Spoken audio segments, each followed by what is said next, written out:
With her last savings and nowhere else to turn, Erin Malley bought a crumbling post office in a forgotten corner of Tennessee, hoping to turn it into a second chance. But what she found behind the rusted mail slot was anything but ordinary. A hidden room, sealed for decades, filled floor to ceiling with government letters, many stamped classified, most never opened. And at the center of it all, a single envelope addressed to someone who vanished in World War II, a name tied to covert operations and national secrets. This wasn't just undelivered mail, it was a paper trail someone tried hard to bury. Let me know where you're watching from, and if stories of quiet courage, unexpected love, and everyday miracles speak to your heart, consider subscribing. One click helps us bring more of these true-to-life inspirations into the world, and we're so grateful to have you with us. Now, let's begin. The for sale sign had been warped by wind and sun for so long, its red letters had faded to pink. It leaned at a crooked angle on the cracked front window of the old post office, half hidden behind a curtain of vines that had climbed the brick walls like they were trying to take the place back. Erin Malley stood at the curb in her mud-caked hiking boots, staring at the building like it might bite. Tell me again why we drove 15 hours to see a building with no plumbing and a roof that's practically an invitation to raccoons, she asked, half to herself, half to the sky.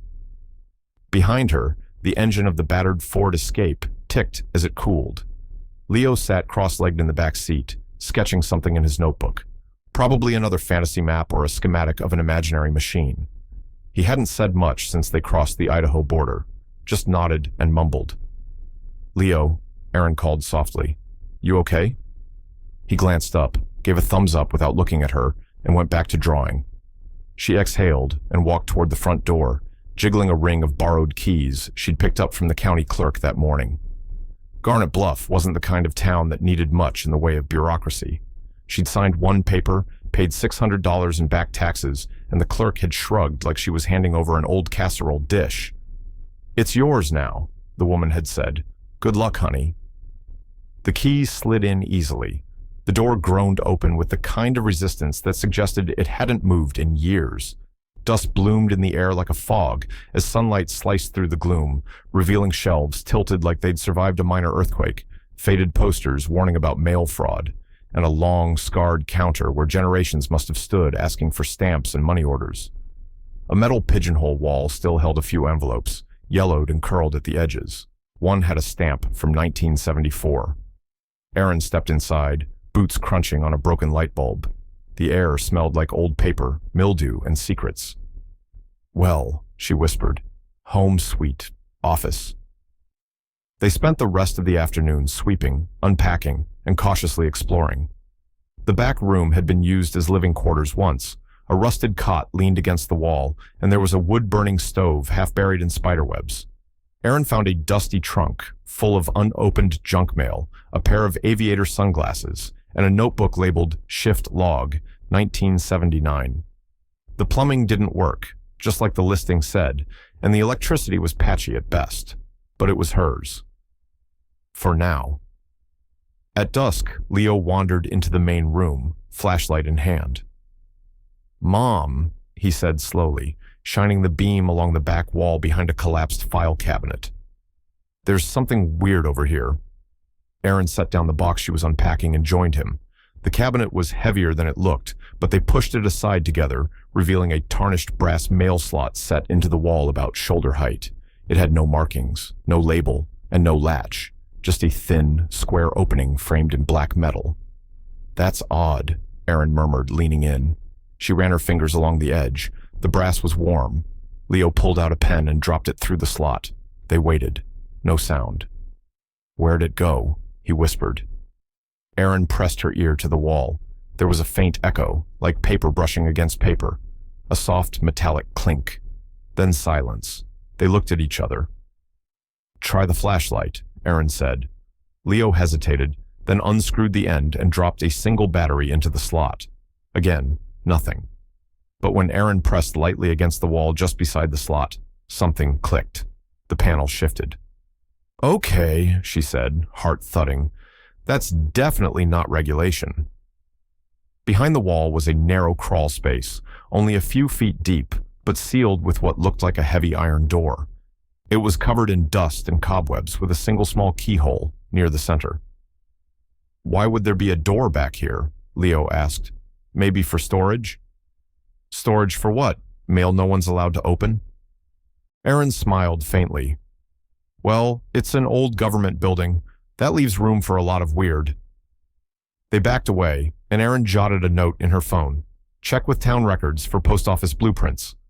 That night, they camped out in the back room with sleeping bags, a lantern, and takeout burgers from the only diner still open in town.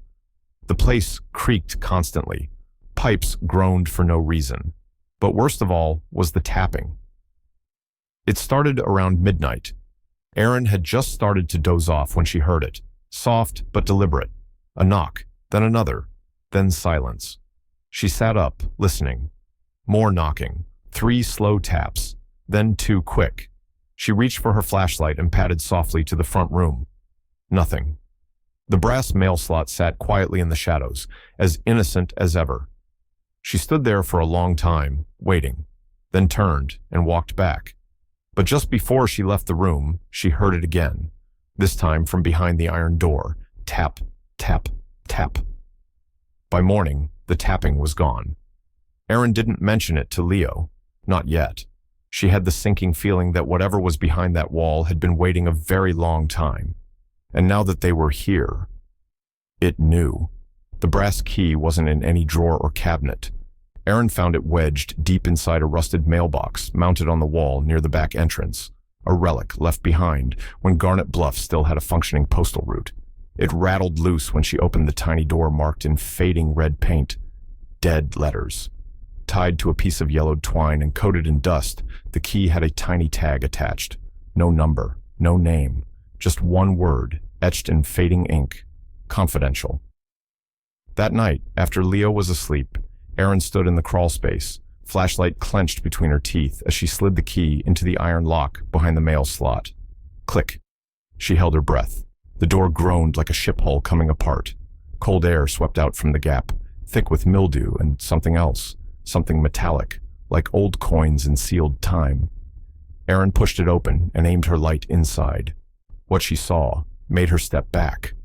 The room beyond wasn't large, maybe 20 feet by 25, but every inch of it was packed.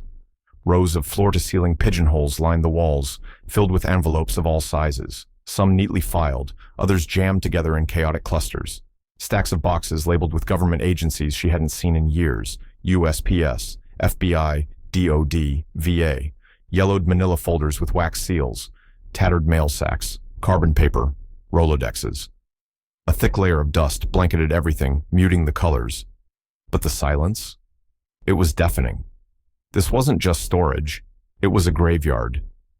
She pulled out the nearest letter, its corner curling like it was trying to escape. The address read, "To the Honorable President Harry S. Truman White House, Washington, D.C., April 1952. She flipped it over. No postmark, no evidence it had ever been mailed. Inside, the shaky handwriting of someone named Joseph E. Renner detailed an account of a quarantine operation near Fallon, Nevada. Mentions of aircraft disappearing mid-flight, missing radio signals, local livestock burning from the inside out. Erin's skin went cold. She grabbed another letter at random. This one, written in neat cursive, was from a widow in Kansas whose husband had died under classified circumstances during the Korean War. She begged for answers, closure, anything. The return envelope was never opened. Another was from a whistleblower at an oil refinery in Mississippi, dated 1961. Chemical spills, suppressed injuries, bribes, another, and another. By the third hour, Erin had barely moved. She had a pile of letters on the floor, her flashlight now perched precariously on a box of unopened airmail. Her hands were shaking, not from fear, but from sheer weight. This room. It wasn't just forgotten, it was buried, and someone made sure it stayed that way. A scraping sound startled her. She turned fast, heart thumping, but it was only Leo. He stood in the doorway, hair mussed, wearing socks and holding a box of Cheez-Its. "Mom," he said sleepily, "it's 2 a.m. She blinked at him, dazed. "Sorry."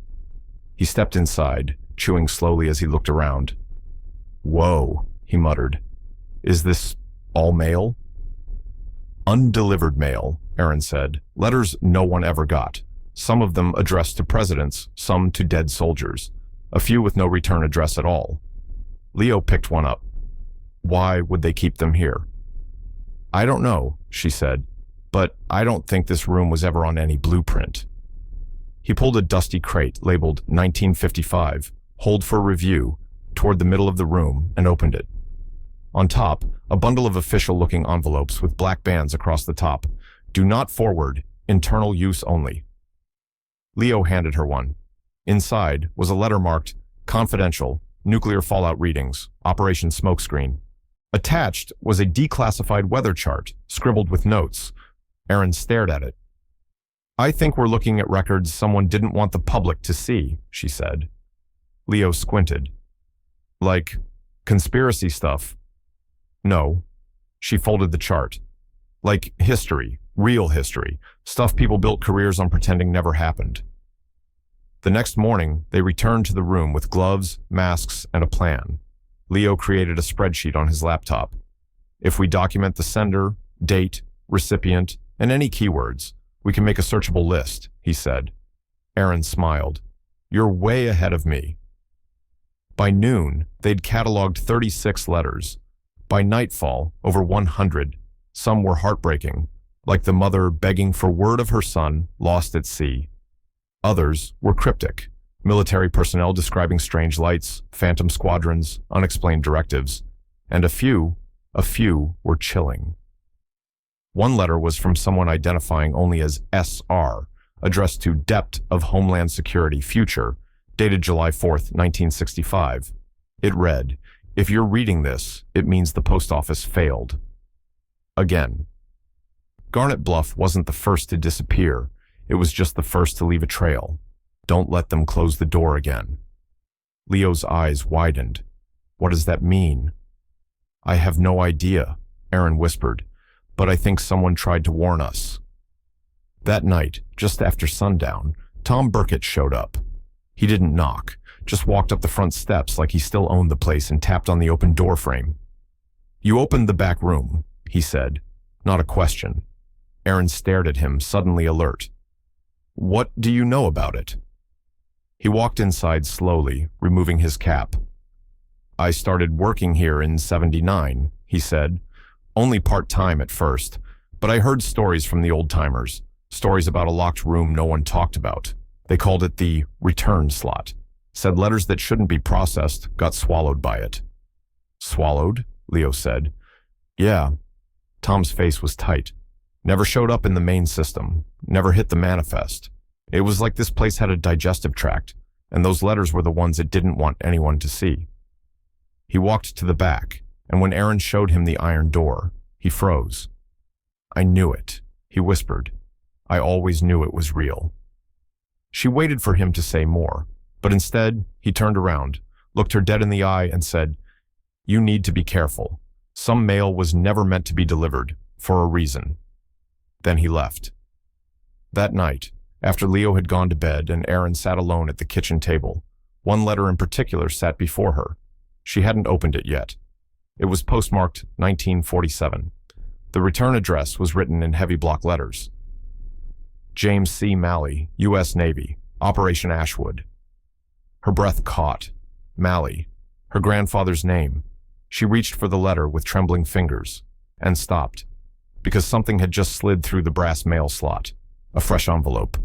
No dust, no crease. Just 3 words on the front. Keep going, Erin.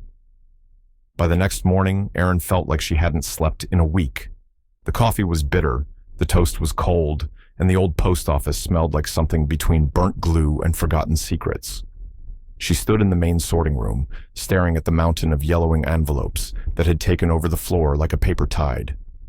Leo sat cross-legged in front of the rolling mail cart, a Sharpie tucked behind his ear and his laptop open to a spreadsheet.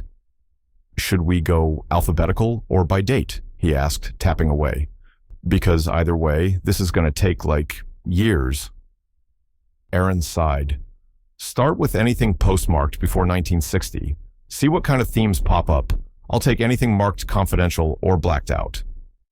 Leo gave a mock salute and went to work. Within an hour, patterns began to emerge. Erin found a cluster of letters from rural Pennsylvania, all dated between 1954 and 1956. Each referenced bright lights over the ridge, sick cattle, and men in suits who told families not to speak to anyone. There were at least 9 letters in the same handwriting from different neighbors. Another batch from Nevada in 1952 described what sounded eerily like fallout symptoms: hair loss, nausea, skin burns, weeks before any nuclear test was officially scheduled. Many of those letters were written by school teachers and doctors. One letter from 1959, written on Department of Energy stationery, was clearly unfinished. "If you're reading this, then I failed to get this through the official channels. Ashwood is real. We ran simulations. No one walked away from the 6th test. Not even..." It cut off mid-sentence. Erin rubbed her eyes. The phrase Ashwood again. That word had been on her grandfather's letter too. "Leo," she said, "highlight anything that mentions Ashwood, Fallon, or radiation." "You got it." Mid-afternoon, Erin found a heavy bin tucked behind a row of broken-down mail sorters. It was sealed with 2 rusted metal clasps and a strip of red tape across the top that read USPSRESTRICTED DONOTFORWARD. She hesitated. The metal lid was warm to the touch, like it had been sitting in the sun, even though the room was cold. With a flick of the latches, the lid popped open. Inside were hundreds of documents. Not letters, files. Many stamped with government seals, redacted in thick black ink. Some were handwritten, some typed, some scrawled in desperate cursive like they'd been written during a breakdown. The contents were unlike anything else she'd seen. Blackmail notes addressed to high-ranking officials, some from lovers, others from foreign contacts, confessions about accidents at government labs, whistleblower testimonies that never made it to the news. One was a signed affidavit from an Air Force technician about seeing a body with foreign anatomy stored in a Colorado bunker. Another described silent vaults under D.C. that housed tapes never logged or copied. Erin's fingers trembled. These weren't conspiracy theories. These were files meant to be buried. Meanwhile, Leo wandered back to the iron mailroom with a peanut butter sandwich and a dusty envelope. He'd found it in a cracked leather bag shoved behind an old heater. The envelope was half burned and sealed with wax that had long since melted. On the back, someone had drawn what looked like a map. Rough lines, a jagged curve that looked like a highway. An X, drawn in red ink just outside a shaded box labeled Sparrow Field. He carried it to Erin. "Look what I found." She studied it, squinting. "This looks like southern Idaho," she said, "somewhere near the Nevada line." I looked it up. No Sparrow Field on record. "Of course not," Erin murmured, "because whatever this was, it wasn't supposed to exist." That night, after Leo had gone to bed, Erin pulled out her laptop and opened a private message window. She typed quickly. "Sam Ortiz, I don't know if you remember me. We met at a journalism conference in St. Paul. I think I have something you need to see. It's about government records, sealed mail, and possibly decades of buried history. If you're interested, I can share photos and documents. But I need to know you're serious. People around here already think I'm nuts." She hesitated, then hit send. Sam Ortiz had a reputation. She was the kind of journalist who had broken stories about off-grid detention sites, missing Air Force test pilots, and a pharmaceutical whistleblower who mysteriously vanished 2 weeks after talking to her. If anyone would believe her, it was Sam.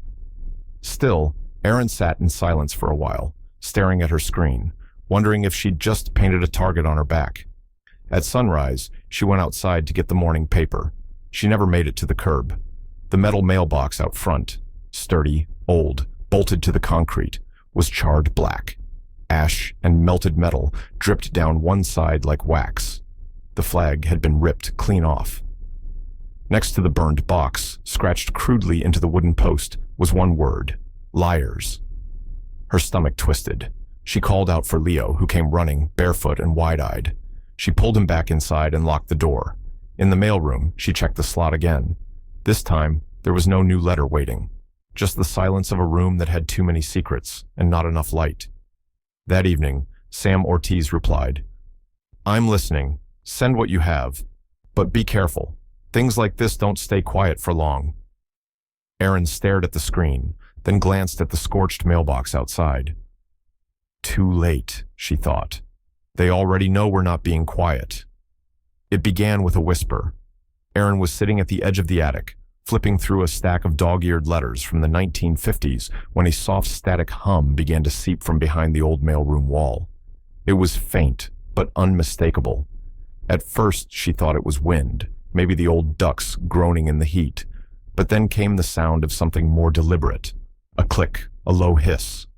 And then, a voice. They're lying to us. This isn't a miscommunication, it's suppression. And if you're hearing this, that means I'm gone. The voice was female, older, worn, but unmistakably angry. Erin froze.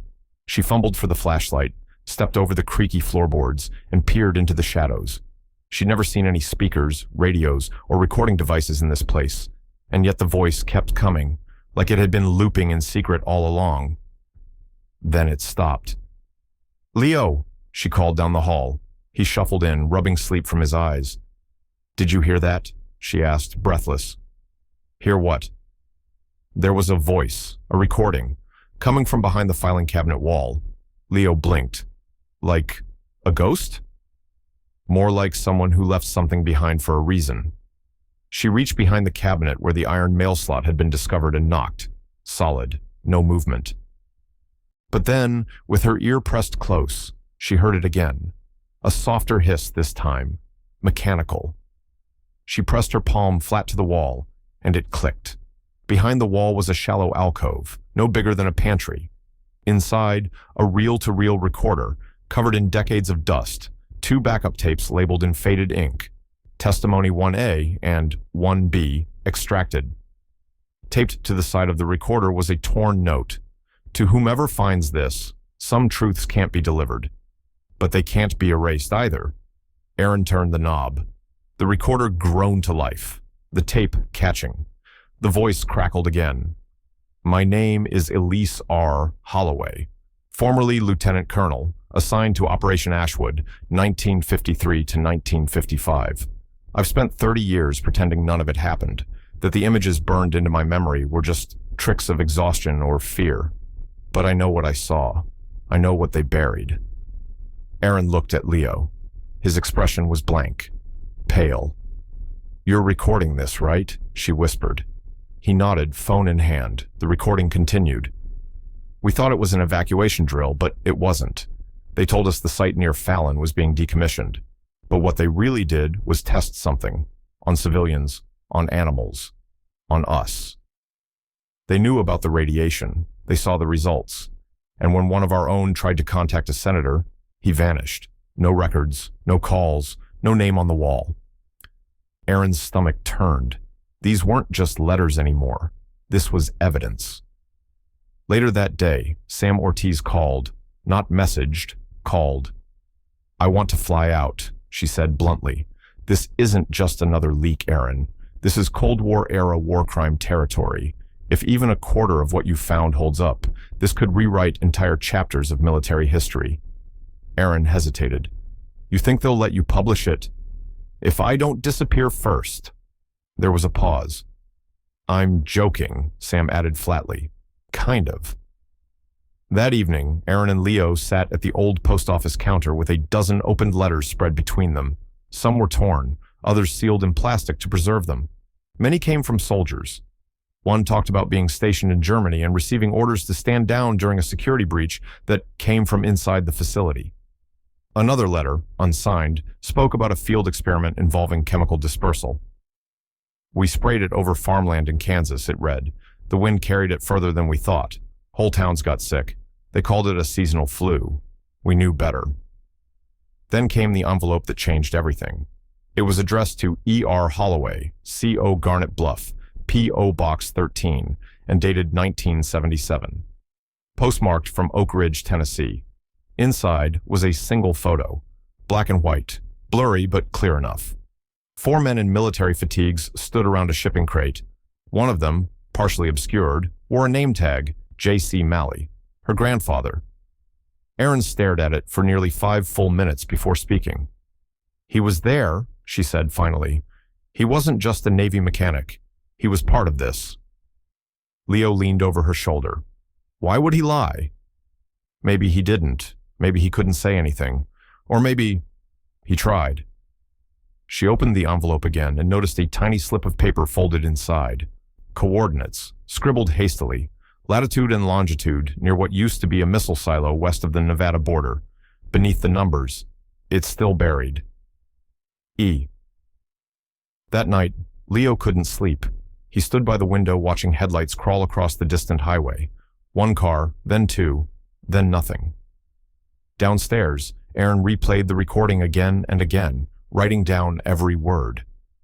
At 3:12 a.m., the front door creaked open by itself. Nothing was broken, no signs of entry, just open. And inside the mail slot, another envelope, clean, modern, no return address, just one line typed in block letters. "You're listening too closely." Erin had never been one for puzzles. She'd always preferred straight answers, direct action, and coffee that didn't need sugar to taste like something real. But lately, her life had turned into one giant code. Every page, every envelope, every message from the past seemed to hold a piece of something bigger and something darker. And now she had to crack it. The morning sun filtered through the grimy windows of the post office, casting light across a table that had become less of a workspace and more of a battlefield. Maps, photos, scattered documents, and now dozens of letters were pinned, folded, and laid out in patterns. Each one held small peculiarities, sequences of numbers, oddly capitalized words, underlined phrases that seemed random, until they weren't. Leo was the first to spot it. "Look at this," he said, pulling over a letter addressed to a senator from 1955.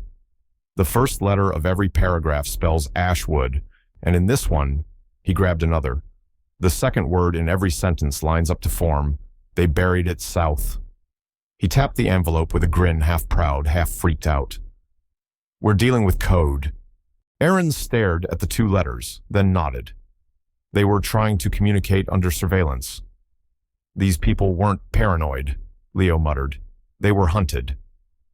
Sam Ortiz arrived late that afternoon in a rented Dodge with tinted windows and an overnight bag slung over one shoulder.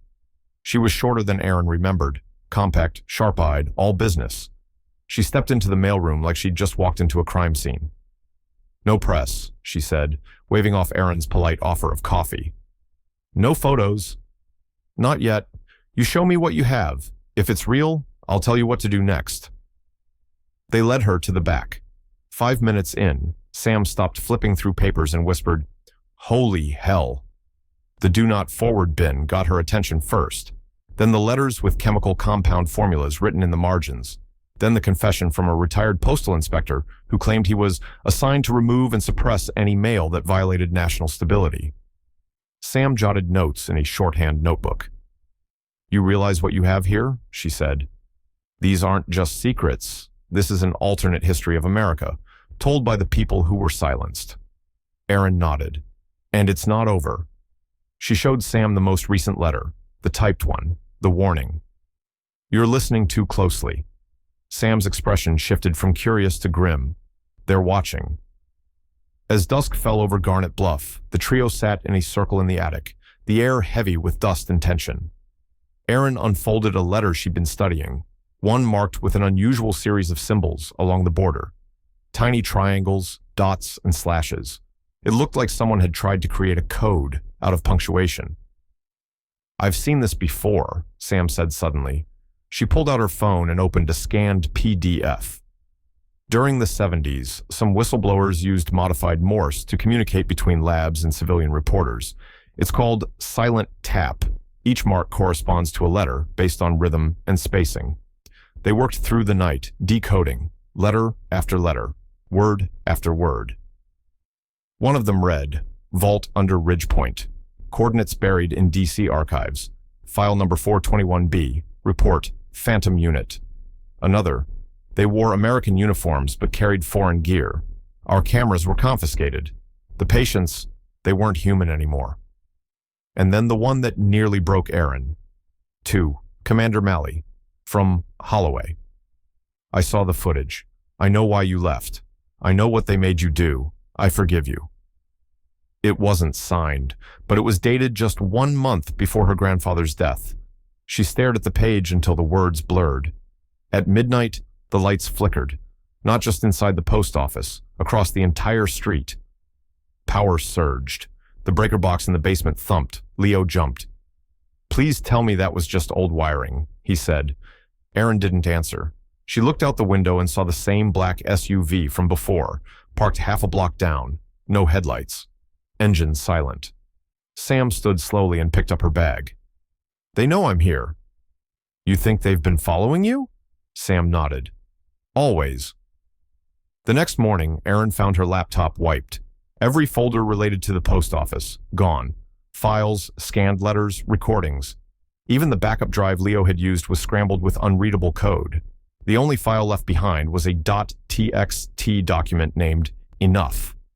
Inside, one sentence: "You were warned." But it wasn't over, because Leo, in his quietly obsessive way, had backed everything up on an encrypted cloud account the week before. He hadn't told anyone, not even Erin. "Call it a gut thing," he said, smiling sheepishly. She hugged him so tightly, he dropped his phone. That night, Erin stood outside the post office, staring at the faded stars above the Arkansas sky. She could feel it, the weight of history pressing from beneath the floorboards.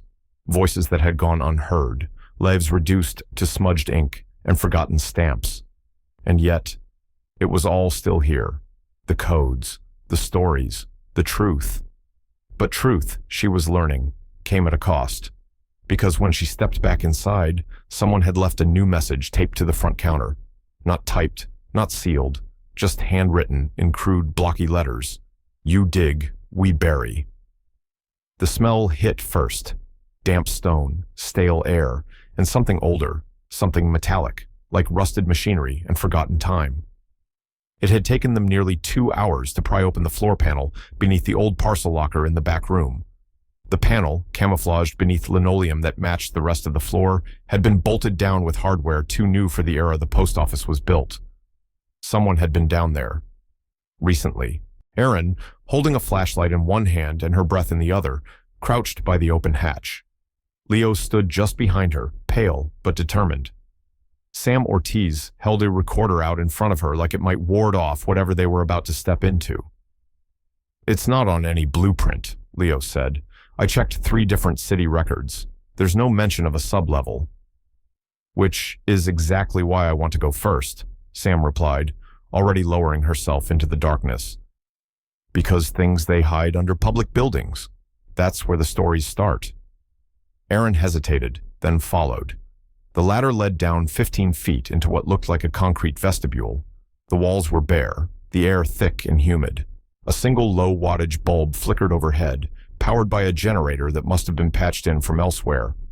The room was silent except for the faint hum of old circuitry. Sam ran her fingers along the wall and found an old metal switch. With a reluctant flick, the next room illuminated. It was a vault, a narrow rectangular chamber sealed off from the dirt by concrete and steel, no larger than a shipping container. Along the right wall, shelves of sealed file boxes.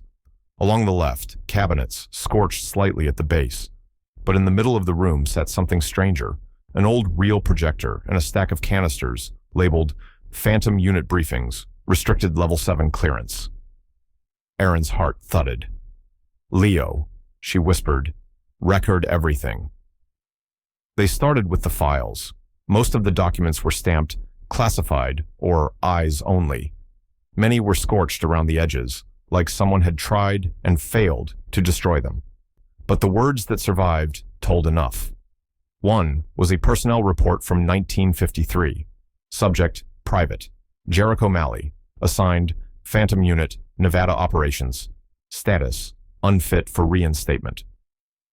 Reason, psychological collapse following exposure to live trial. Witnessed unauthorized recovery mission. Recommended for reassignment or detainment. Erin's hand trembled. Her grandfather hadn't just served in the Navy. He had been part of something else, something dangerous, and they had tried to erase it from every record. Another file, dated 2 months later, described sustained exposure to oral interference leading to cognitive disassociation, paranoia, and eventual physical deterioration. Sam let out a slow breath. They were experimenting on soldiers. Why? Leo asked. No idea, Sam said. But I've seen other reports like this buried in VA appeals cases. Veterans labeled unstable, denied benefits. Some committed suicide, others just vanished. Then came the projector. The first reel snapped once before humming to life. Dust danced in the light as images flickered onto the concrete wall. A grainy black and white video filled the room. Men in uniform stood outside a fenced-off desert compound. A large, box-like device sat in the center, covered with tarps. A title card appeared. Trial 2, Oral Interference Calibration/March 1954. In the footage, several soldiers were led into a metal container. Moments later, they began screaming. Some clutched their ears, others collapsed. No sound played over the film, just silent horror. Another cut, a field hospital. Men strapped to beds, their mouths open in silent cries. Some were shaking violently. One banged his head repeatedly against a steel post until blood sprayed. The video stopped. Leo looked sick. Sam turned off the projector and sat down hard against the vault wall. They weren't just testing sound, she said quietly. They were using it as a weapon. Erin was silent. She thought of the voice they'd heard on the tape from Lieutenant Colonel Elise Holloway, of her warning, of the people who never made it home. Then she spotted something tucked into the back of one of the scorched cabinets. It was a child's drawing, faded crayon lines, a figure with no face, another with a black box for a head, a house with windows crossed out, and beneath it, written in shaky handwriting, "They scream even when you close your ears." Erin folded it gently and tucked it into her pocket. They returned upstairs near dawn, exhausted and shell-shocked. Outside, the SUV was gone, but the mailbox had been replaced, brand new, shiny metal, bolted to the same post. And inside it, one envelope, no address, no return name, just a typed message inside. "You've seen enough. Walk away." Erin crushed the paper in her fist. "No," she whispered, "not yet." Back inside, Sam made calls. She had 3 trusted contacts in Washington, one in military archives, another at the National Institute for Psychological Studies, and a third who once worked with whistleblower protections. Only one responded. "Whatever you found," the man said over the line, "isn't just sensitive. It's still active. Do not email it. Do not speak on unsecured lines. And for God's sake, don't try to publish." "Too late," Sam replied calmly. "It's already out." That evening, Leo decoded another letter. It had been buried at the bottom of the ashwood bin and sealed in plastic. It contained only one sentence. "There's a second vault beneath Site Sparrow. The real evidence is there. If you get this, run." And at the bottom, scrawled like a postscript, "Malley never forgave himself, but he tried. That matters." Erin sat alone in the mailroom, the room above the room, with boxes piled like barricades around her. She was no longer just curious, no longer just trying to protect her family's name. She was in this now, and she understood. Truth didn't just want to be free. It screamed from under floors and behind locked doors, and it waited for someone to finally listen. By the time the rain came, the post office felt heavier, not just because of the humidity or the storm clouds that settled like bruises over Garnet Bluff, but because of what was building inside, within the walls, within Erin, within every unopened envelope they'd been too scared to touch. The weight wasn't just physical anymore. It was emotional, generational. It clung to everything they did and everything they now knew. Sam Ortiz had taken the first train out that morning. She left behind 2 burner phones, 3 encrypted USB drives, and a look in her eyes that Erin couldn't shake, part warning, part resignation. Before she boarded, she pressed a folded note into Erin's hand. "If they come for me, you keep going. If they come for you, make noise." The words echoed in Erin's ears as she stared out at the rain, dripping from the post office awning. She hadn't slept. Neither had Leo. Inside, stacks of letters remained unopened on the old mail sorter rack. Many bore water stains, faded ink, and yellowed edges, some nearly crumbling to the touch, but others looked untouched by time, as if they'd waited patiently, knowing one day someone would finally read them. And they had stories. One from 1961, addressed to a woman in Kansas. I don't know where they took George. They said he was being transferred, but I never got an address. Then they stopped answering my calls. I went to the base, and they told me he was never there. Another from 1983. They tested on us. That's what I believe now. The shots, the pills, the blackout drills. It wasn't just Cold War paranoia. I think we were the guinea pigs. My skin burns some nights. My hands don't feel like mine. And then a postcard, barely legible, postmarked 1955. If this reaches anyone, please bury me under my real name, not the number they gave me. Erin had to stop halfway through reading. Her hands shook. Leo placed a hand on her shoulder, wordless. They started cataloging them by themes: missing persons, medical experimentation, mental breakdowns, classified disappearances. Nearly all came from military families, veterans, or postal workers who had noticed something off but were told to forget it. And in between the reports and the pleas were things even more haunting: handwritten confessions that read like unfinished prayers. I delivered packages I was told not to question. When one started ticking, I tossed it in a river. The man in the back room told me it was about national security. That was the day I stopped asking questions. I haven't slept since 1969. Erin began to notice patterns, dates, and locations lining up eerily with known historical events that had always felt a little too neat. Disasters officially ruled accidental. Missing servicemen whose stories stopped just short of paperwork. Towns near test sites with cancer spikes no one ever investigated. By evening, she reached for one of the few sealed envelopes left. It bore no address, just a single word across the front in blue ink: burden. Inside was a letter and a name. Dear Mrs. Whitlow, you don't know me, but I knew your grandfather. We served together in 1954. When the orders came down to silence what we'd seen, I followed them. He didn't. He tried to expose it. Everything. The vaults, the tests, the real reason men were vanishing off the grid. They punished him, called him unstable. But he was the bravest man I knew. If you're reading this, it means he left a trail behind. Follow it. The truth deserves breath. Signed, Howard H. Lacey. Postmarked, never. Erin dropped the letter. She hadn't told anyone her real last name since arriving in Garnet Bluff. Not even Sam. Not Leo. She was sure she'd only used her mother's maiden name on the lease, Halston, to keep a low profile. So how did this letter, this one, unopened since the 1950s, address her directly? Leo looked over and immediately understood something was wrong. That look, he said softly. That's the same look you had when we opened the mail slot. Erin handed him the letter. His brows furrowed. But how? I don't know, she said. But whoever put this here knew I'd come. They sat in silence, the rain tapping out a rhythm on the roof above them. A beat. A warning. That night, Erin dreamt of the mailroom, empty, silent, and dim. The shelves were bare. The walls were covered in writing, hundreds of names scratched into the plaster, some upside down, others barely visible. She turned in the dream and saw her own name, written in red. She woke, gasping. Leo was already awake, crouched by the window. There's movement, he whispered. Same SUV from before, but this time it didn't stop. It just circled, then vanished. They waited. Nothing. No knock. No note.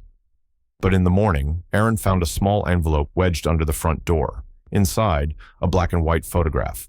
Her grandfather, Jericho Malley, standing in front of the post office. Same building, same awning. But the date on the back read January 7th, 1954. The same day the post office records said the building was officially condemned for renovations. The same day Jericho went missing for 3 weeks. She turned the photo over again. A message had been scratched into the corner, just barely legible beneath the film grain. It started here. That afternoon, Leo pulled up the town council records for January 1954. The minutes had been redacted. Only one line remained. Project Barrel initiated. Post-facility access restricted to federal personnel only. What's Project Barrel? Erin asked. Leo looked at her. I don't know. But we're going to find out. Because now, the undelivered weren't just letters. They were breadcrumbs, warnings, confessions left out of time, and they were no longer just carrying weight. They were guiding her forward. It began with the sound of glass breaking. Not a loud crash, just a sharp, precise shatter at 3:11 a.m. Erin jolted awake, heart hammering, eyes wide in the dark. She knew immediately what it was. Not a storm, not an accident, deliberate. She leapt from bed and grabbed the flashlight by her door, already moving toward the stairs. Leo was already up, half-dressed, clutching his phone with one hand and a rusted crowbar with the other.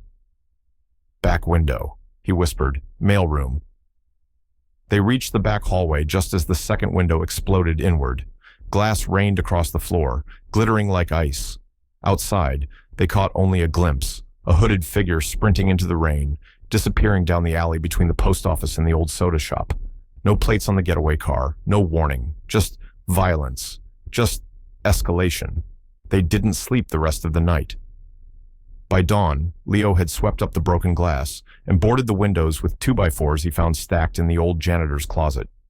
Erin stood over the file boxes in the back vault, checking them one by one. Nothing taken, nothing disturbed, except a single burn bag, half melted, still smoldering in the center of the room. It wasn't theirs. Someone tried to torch this place, Leo muttered, crouching beside the blackened nylon. They couldn't get the full fire going, probably didn't expect how thick the concrete was.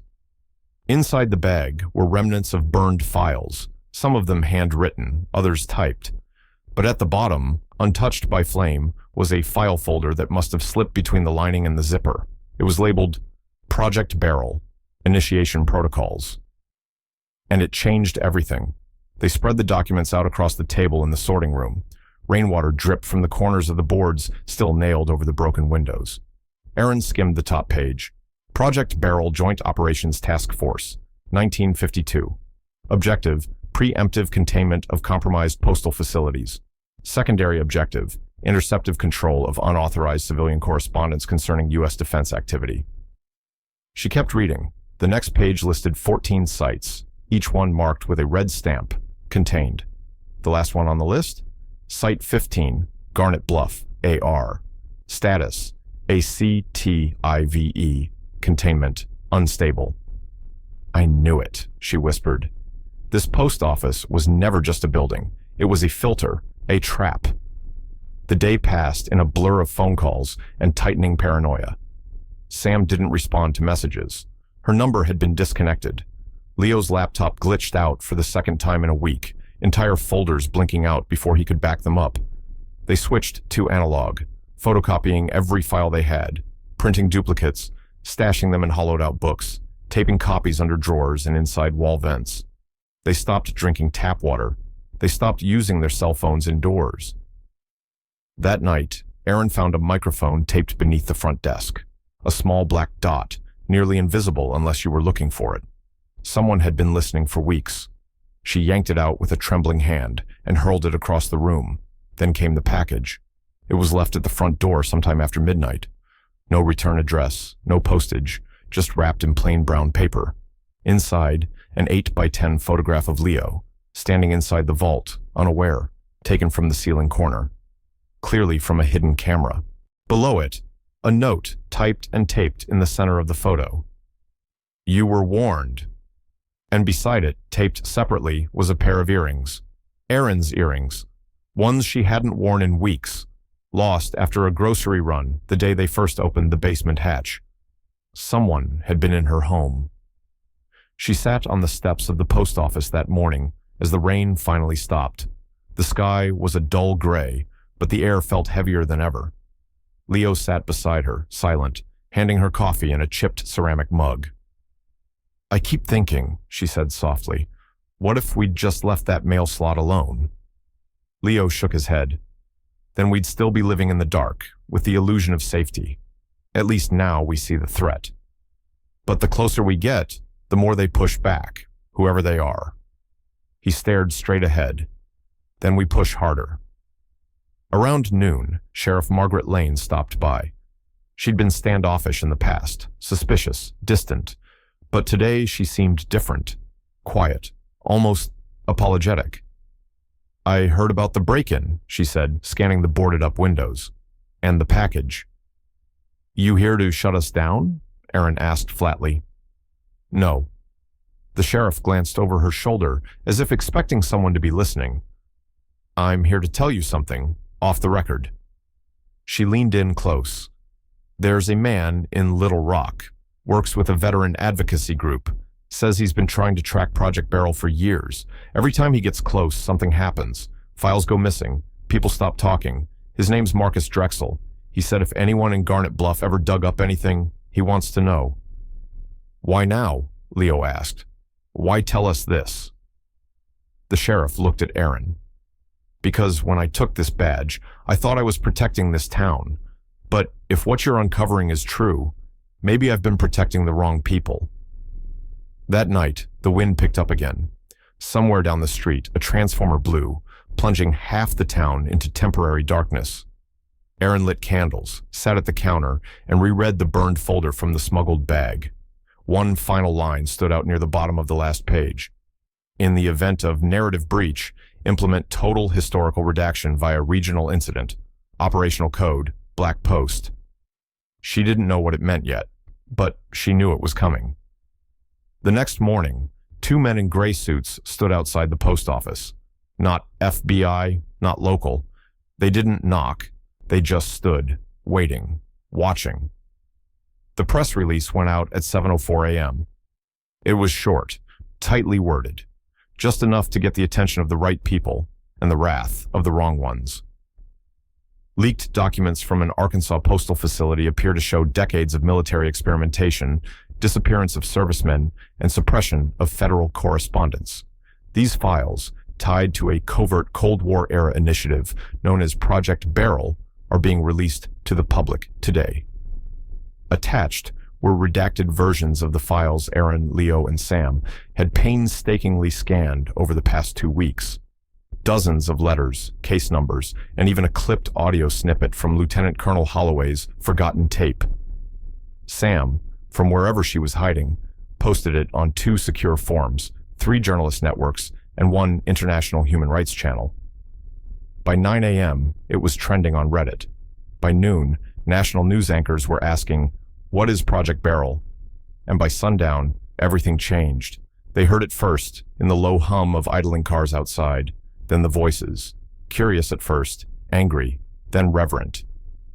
By nightfall, a crowd had gathered at the front steps of the post office, some holding signs that read, "Justice for the Forgotten," others filming live, narrating their own versions of the story. Erin and Leo stood at the window, watching with a mix of awe and dread. "They're not just here because of the documents," Leo said. "They're here because they've been waiting for someone to believe them." The letters kept arriving, real ones this time, forwarded to the P.O. box Erin had set up under a false name. Some were written on modern printer paper, others handwritten on yellowed stationery, decades old, finally mailed by children who had found them tucked inside trunks, under floorboards, behind mirrors. One read, "My father always said the Army gave him a number but never gave him back his name. I found this in his footlocker. I never knew what to do with it, but maybe now it'll matter." Another, clipped from a scrapbook and sent in an envelope taped 6 times over. "I worked at Site Sparrow. I saw the room. I saw the people. They made us swear we'd forget. I never did." Erin laid them out across the counter in rows, like pieces of a quilt too long buried. She and Leo worked for hours each night, transcribing, archiving, uploading. And then, one morning, they opened the door to find a small bouquet of white wildflowers, tied with twine, sitting atop the mailbox. No note, just a photograph beneath it. A black and white shot of a man in uniform, Jericho Malley, smiling, standing with a group of other soldiers. Every face except his had been scratched out with pen. On the back, someone had written, "He was right. He always was." Then came the government. A spokesperson from the Department of Defense appeared on cable news, offering a calm, diplomatic tone. The alleged documents reflect a time in American history marked by urgency, fear, and global uncertainty.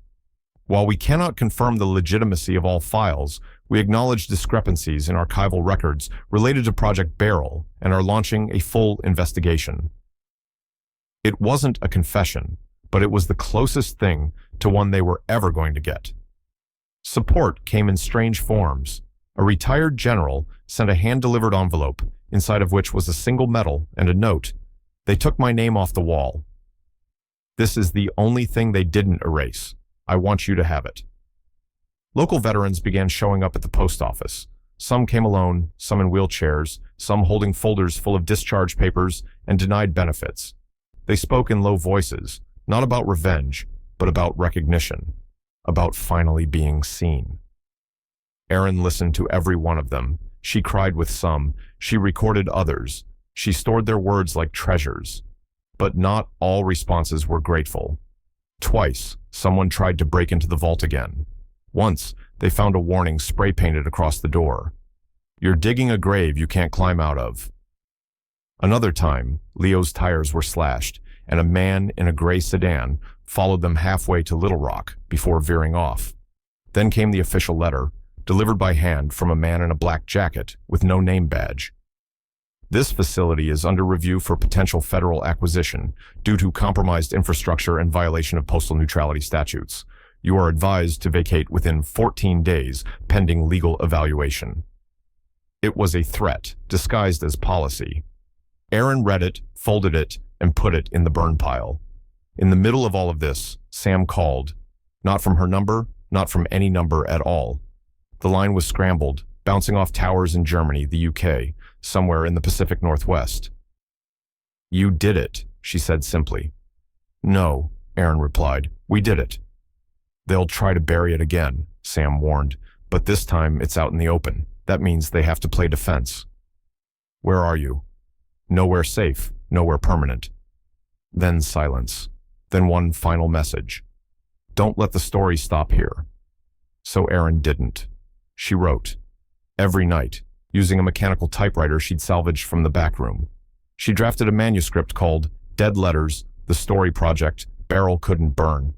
She printed copies, stored them in shoeboxes, mailed them to university archives, to journalists, to libraries in towns most people couldn't find on a map. Leo designed a website and embedded the files with blockchain verification. So even if they try to scrub it, someone out there will always have a copy. They called it Truth Delivered. And slowly, the story began to change. Not just in headlines, but in dinner table conversations, in history classrooms, in town halls. People started asking the right questions. One evening, Erin received a letter. It was handwritten, ink faded, addressed to the one who didn't give up. "My brother disappeared in 1953. He was 19. They told my family it was a training accident. We never got his body. But I read your story.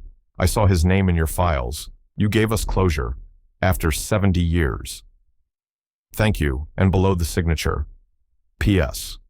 I finally had the courage to send this. I think he would have wanted that." Erin sat on the post office steps that night, staring up at the stars.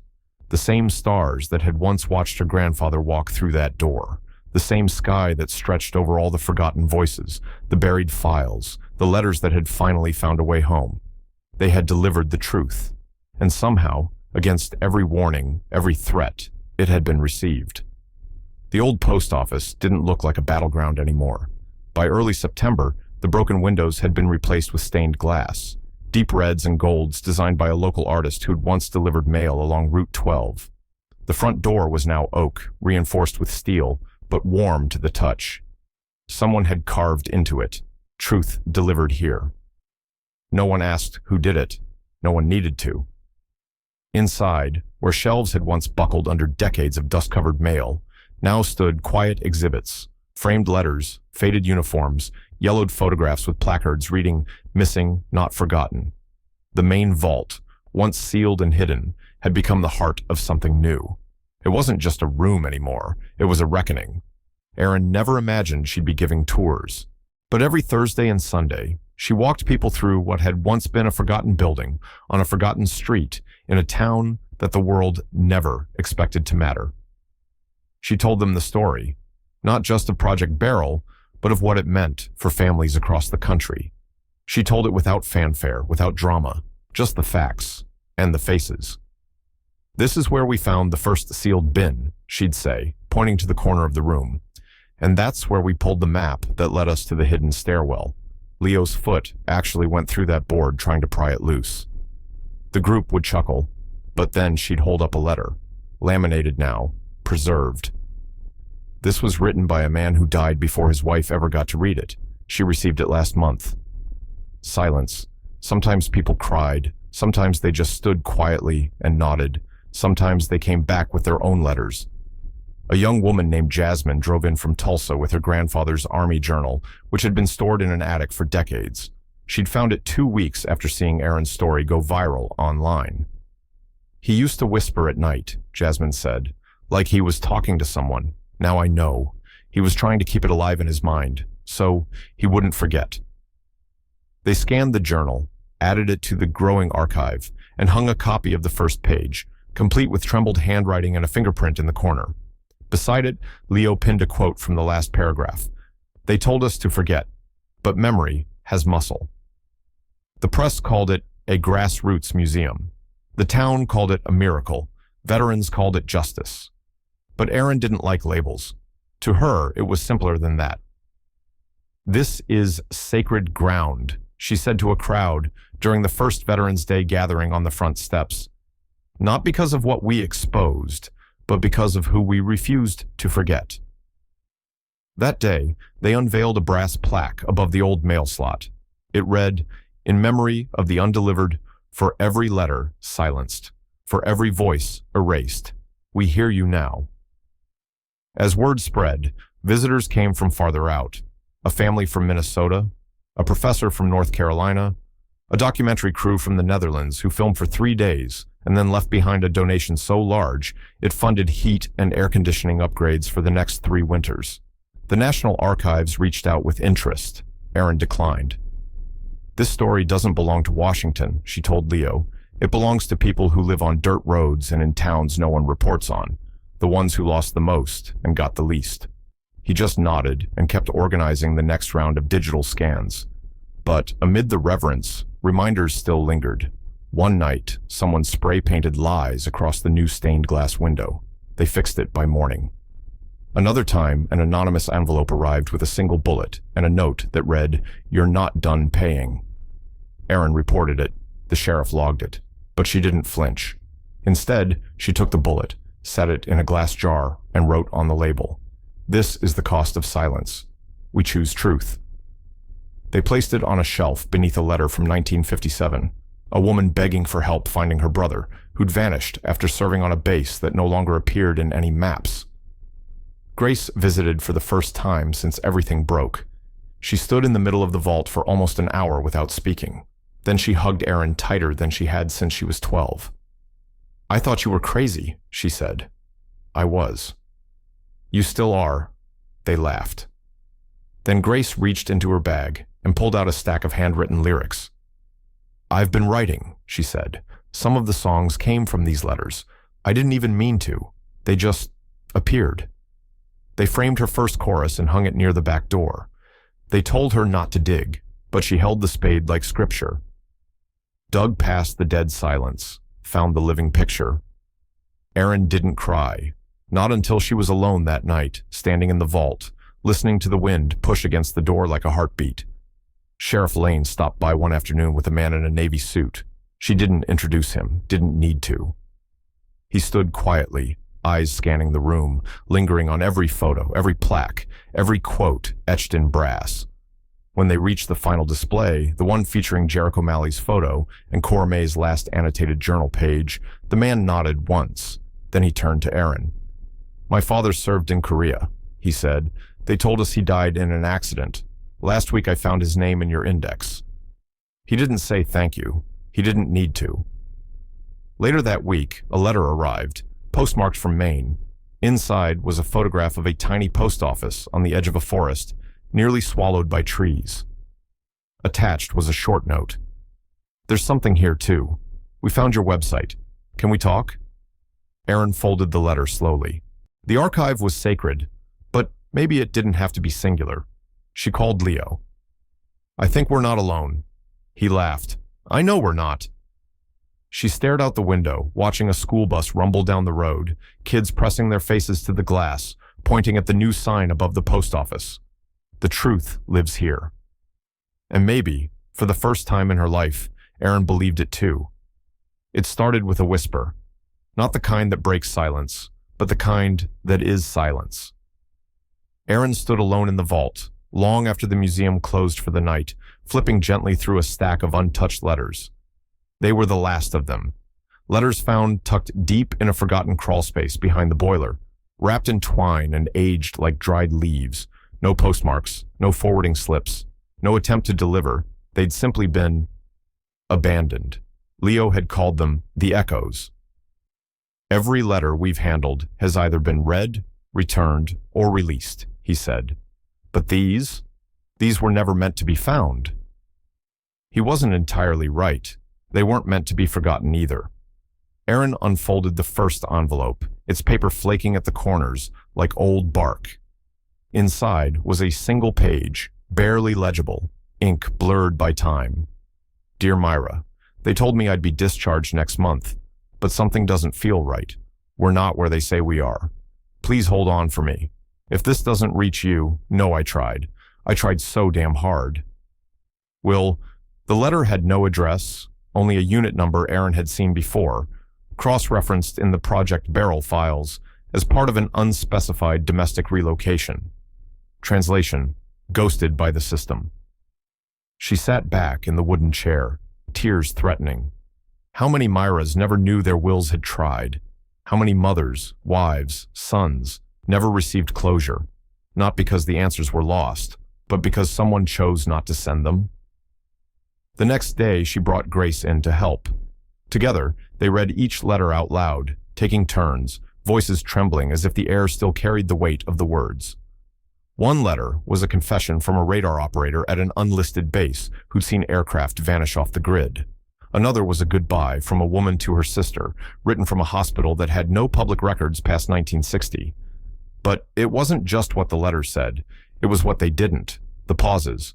The hopes choked mid-sentence, the names scratched out or replaced with numbers, the fear beneath the ink. After each one, Grace would log the name and keywords into their growing database, then place the letter in a mylar sleeve for preservation. By nightfall, they had cataloged 27, each one unread until now. A week later, a teacher from Oklahoma brought her 6th grade class to the archive. The kids fidgeted at first, unsure how to respond to what felt like a grown-up place full of grown-up pain. But when Erin let them read some of the safer letters, one between childhood friends split by war, another about a baseball game postponed by deployment, something shifted. A boy named Landon raised his hand. Why didn't they just send them? Erin knelt beside him. Because someone decided they weren't important enough to deliver. He frowned. But they are. She smiled. That's why we're here now. Leo, meanwhile, had begun designing a digital memorial, something visitors could interact with. They called it Echoes, and it allowed people to listen to recorded versions of the letters read aloud by volunteers, veterans, teachers, even voice actors from nearby colleges. Each voice added another layer to the tapestry. Each echo reached a little further into the silence. Then came a letter from someone still alive. It arrived in a thick manila envelope, marked Private to Erin Hollister. No return address. Inside was a neatly typed message. My name is Ruth Mallory. In 1964, I was an Army nurse stationed at a facility in northern New Mexico. I remember burning mail, hundreds of letters. I didn't ask why. I didn't dare. But I never forgot the smell. When I saw your story, I had a nightmare. That I was the reason someone never heard the words they needed. That I had silenced someone's goodbye. I don't expect forgiveness, but I needed someone to know I remembered, and I'm sorry. Beneath the letter was a small metal cross, the kind issued to military chaplains. Erin held it in her hand for a long time. then placed it on the wall beside Jericho Malley's photo under a simple new heading, Remorse Matters Too. Late one evening, Erin wandered into the vault alone. She sat at the old counter where the final stack of unread letters waited. Her fingers hovered over the next envelope, but she didn't open it. Instead, she closed her eyes and listened. Somewhere beyond the walls, wind pressed against the bricks like a long exhale. Floorboards creaked in the hallway, settling like the sigh of a soul finally heard. A clock ticked softly above her, marking a time that had waited too long to arrive. She didn't need to read every letter now. Somehow, they were reading themselves. Outside, a woman walked slowly up the front steps. Erin didn't recognize her, but she looked purposeful. In her late 70s, hair silver, eyes sharp. She carried a bundle wrapped in linen tied with a ribbon. Inside were 34 letters, all from her brother, who vanished during a training accident in 1952. "I was told not to share these," she said, voice trembling. "But they're not mine to hoard. They belong here, with the others." Erin accepted them with both hands. Then they'll be heard. And so they were. By students, by historians, by parents, by strangers, by the very people who had once been silenced. And in each voice, in every line spoken aloud, the unread became unforgotten. The archive grew that season, not just in boxes and scans, but in purpose. Erin realized the post office was never meant to be the end of a story. It was the conduit, the echo chamber, the space where words finally arrived. Winter came quietly to Briar Ridge. The first snow arrived like a secret, light, silent, unannounced. It clung gently to the window ledges of the old post office, blanketing the roof like a fresh page waiting to be written. Inside, the building breathed differently now, not heavy with history, but alive with it. The air no longer felt haunted, it felt hallowed. Erin moved through the vault slowly that morning, her fingers brushing the edges of the display cases, the frames, the documents lined up like sentinels of memory. Leo was upstairs, finishing a new upload for the Echoes project.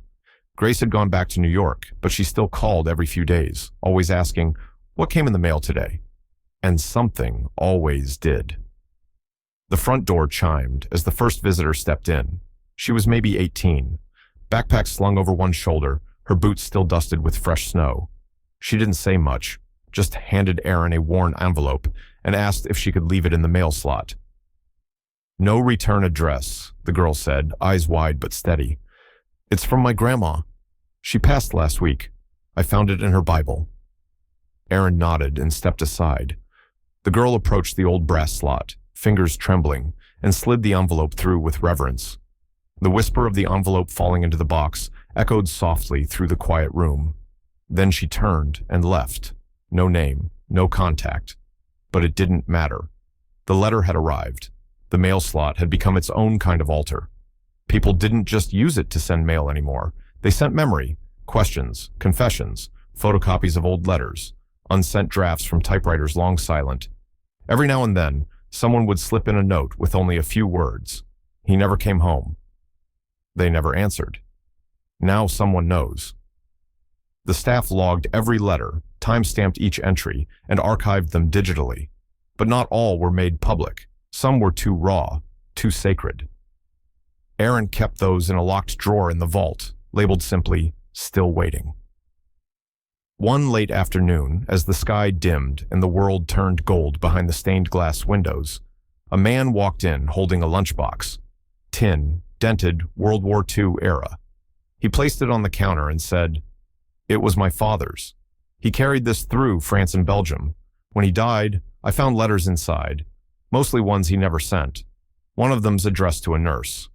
Cora May Holloway." Erin's breath caught. She reached out, hands slow and steady, and opened the box. There it was, a letter addressed to Cora May, folded with care, but never mailed. Erin unfolded it, the handwriting careful, uneven, familiar. "Cora, you were the only one who told the truth that day. I watched them cover it up. I watched you fight. I never stopped hearing your voice. I wish I'd had your courage. Maybe now, someone will know what you did. Forgive me for not standing beside you. You were never forgotten. J.M. Jericho Malley." Erin pressed her palm to the paper like a blessing. She'd long wondered if Cora ever received a word back. Now she knew.